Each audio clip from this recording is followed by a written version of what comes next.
Saat Lu membuka tangannya, asap hitam mengembun di sisinya, berubah menjadi tentara Tao yang tak terhitung jumlahnya dengan penampilan berbeda. Pergi dengan. Yang pertama keluar adalah prajurit Tao berbentuk tombak, yang melewati laut dan menyerang langsung ke Qin Yichen. Kemanapun tombak itu lewat, air laut yang dimurnikan oleh Dinghai Divine Pearl langsung kehilangan kendali.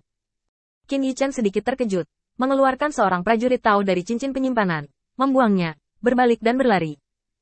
Lu tidak serius. Tetapi ketika dia mencoba yang terbaik untuk melawan dirinya sendiri, dia tidak berdaya untuk melawan.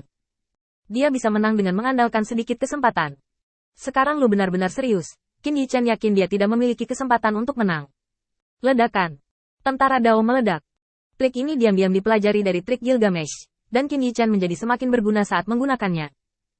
Para prajurit Tao meledak dan menelan tombak Lu. Pada saat tentara Tao meledak, rongga vakum diledakkan secara paksa di air laut, dan air laut yang tak terhitung jumlahnya berubah menjadi tetesan air melingkar yang terbang di ruang hampa udara. Setelah asap mesiu, air laut menghantam ke tengah, mengisi rongga. Ada raungan dari laut, dan Qin Yichen tidak berani tinggal lebih lama lagi, jadi dia berbalik dan lari. Tetapi pada saat berikutnya, tubuh Lu sudah berdiri di depan Qin Yichen. Di perairan biru, tubuh kuat Qin Yichen memberi banyak tekanan padanya. Lengan yang kuat itu meluncur melintasi air. Tanpa halangan pemurnian air laut oleh Dinghai Divine Pearl, kecepatan kepalan tangan yang terbuka tidak kurang dari itu di laut. Bahkan karena dia benar-benar serius, kecepatannya sedikit lebih cepat. Ledakan. Tubuh Qin Yichen terbang keluar, dan kali ini, dia tidak punya kesempatan untuk menghadapi Lu lagi. Ketika Lu menjadi serius, kontrol tubuh dan kekuatannya dengan kekuatannya sudah cukup untuk menghancurkan Qin Yichen. Baru saja, Qin Yichen sudah merespon dengan kecepatan tercepatnya, tapi dia masih lambat. Di tangannya yang serius, gerakan Qin Yichen terlalu lambat. Qin Yichen, yang terbang keluar, meninggalkan garis merah panjang di air laut. Itu adalah darah yang tumpah di laut. Ini bukan lagi pertarungan yang seimbang, dan bahkan bisa dikatakan bahwa ini adalah wajah yang sobek setelah kekalahan singkat. Dia tidak ingin memberi Qin Yichen kesempatan lagi. Atas nama jenius, dia ingin mempermalukan Qin Yichen dan menginjak-injak kakinya. Melawan. Lu menatap Qin Yichen, ingin melihat serangan balik dan semangat juang pantang menyerah dari orang yang terbang mundur. Menghancurkan jenius tidak cukup untuk memberinya rasa pencapaian. Jenius yang ingin menghancurkan mereka yang merasa benar sendiri, bertarung lagi dan akhirnya bertarung bahkan jika mereka berjuang untuk hidup mereka, akan membuat Lu sedikit senang. Ledakan. Tubuh Qin Yichen menghantam dasar laut, dan air berlumpur kuning samar menggulung. Aku menyuruhmu untuk melawan. Lu mengangkat kepalanya tinggi-tinggi, mengepalkan tinjunya, dan mengendalikan tubuhnya untuk mendekat selangkah demi selangkah. Saat Lu melangkah ke dalam air kuning yang redup, tiba-tiba, sebuah tangan keluar dari air berlumpur dan meraih kepala Lu. Dentang.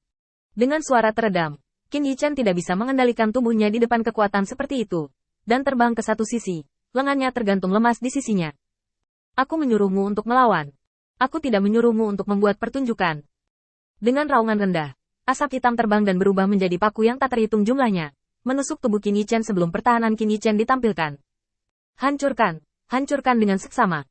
Qin Yichen memuntahkan seteguk darah, dan tiba-tiba mengulurkan tangan dan meraih paku yang dipadatkan oleh asap hitam, menghancurkannya dengan keras. Jangan sombong. Meskipun dia dipukul, Qin Yichen bukan seorang vegetarian. Dia menghindari poin-poin penting dari tubuhnya pada saat yang kritis. Sebuah lingkaran cahaya samar menyelimuti tubuhnya dan memperbaiki semua kerusakan di tubuhnya. Setiap kemampuan orang percaya di kuil penguasa cahaya dapat disebut sebagai penentang surga. Dan Qin Yichen, sebagai penguasa cahaya, memiliki semua kemampuan bawahan ini. Pada saat ini, kemampuan pemulihan Sai Lao membantu Qin Yichen menstabilkan situasi. Berbalik dan berdiri diam, mata Qin Yichen sedikit kosong. Lu mengulurkan tangannya dan menunjuk ke dada Qin Yichen. Hati-hati. Wah.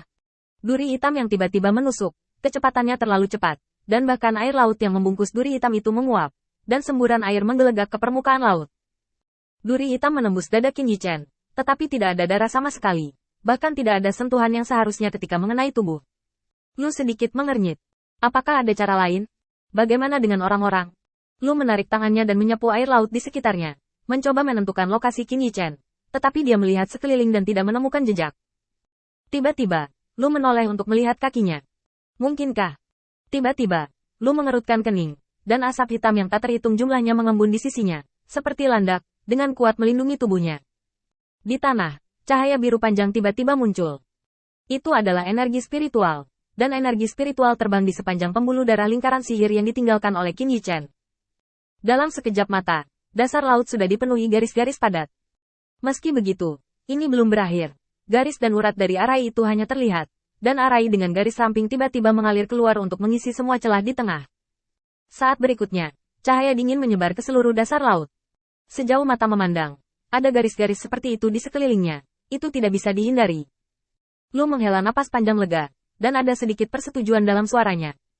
Aku tidak salah melihatmu. Air lautnya yang telah disempurnakan. Kamu tidak dapat memiliki pengaturan yang begitu lama. Qin Yichen, yang bersembunyi di bawah tanah, meraung. Formasi kematian erosi tulang.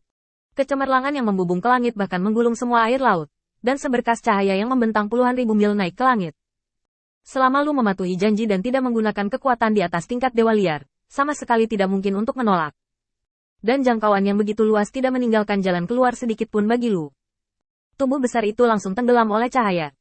Zeus, yang berada jauh dari medan bintang, tiba-tiba menarik Athena dan merunduk ke samping.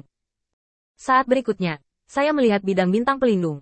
Di tirai cahaya yang diringkas oleh aturan dunia, ada titik cahaya besar yang menempati setengah dari tirai cahaya. Dalam keheningan, tirai tipis hanya bertahan selama 5 napas, dan kemudian runtuh. Sinar cahaya biru bergegas ke kedalaman alam semesta. Zeus menatap kosong pada berkas cahaya dan menelan. Ini adalah cara yang bisa digunakan dewa liar? Bahkan Zeus kagum dengan kekuatan mengerikan dari metode ini. Ketika dia berpikir bahwa ini dilepaskan oleh Qin Yichen, yang adalah dewa liar, dia bahkan lebih ketakutan. Dewa liar belaka memiliki trik yang menyaingi dewa utama. Cukup menyebutnya, melawan langit. Air laut yang dibawa ke alam semesta oleh arai kematian erosi tulang jatuh di wajah Zeus, dan hatinya bahkan lebih ngeri. Di bawah Lord God, tidak ada yang bisa menghentikan langkah ini, dan pertempuran berakhir. Zeus menghela napas lega dan sudah memutuskan dalam hatinya bahwa Wali Tao ini sudah cukup untuk menjadi mentornya bagi Zeus. Di bawah, air laut yang tak berujung telah menghilang tanpa jejak. Qin Yichen menggantung tangannya dan berdiri tegak dengan susah payah. Keringat dan air laut menempel di tubuhnya. Terlepas dari satu sama lain, dia terengah-engah. Ini sudah berakhir. Suara dingin terdengar di belakangnya. Ini sudah berakhir.